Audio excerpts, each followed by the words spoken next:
Well, since the onset of the pandemic, all types of industries have struggled when it comes to staffing levels. And now area police departments say they are also facing this challenge.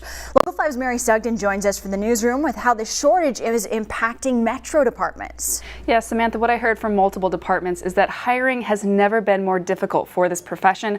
It's a constant stress to keep staffing levels where they need to be, especially to protect and serve their communities.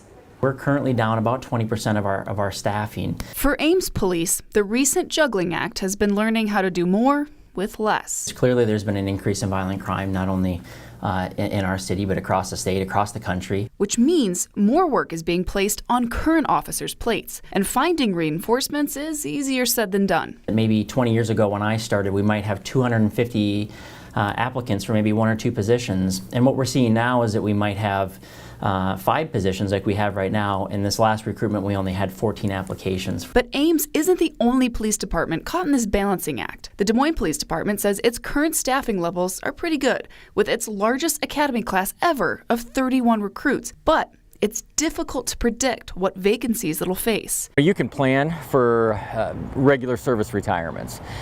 You can't account for injuries, and you can't account for folks who just decide to get out of the profession.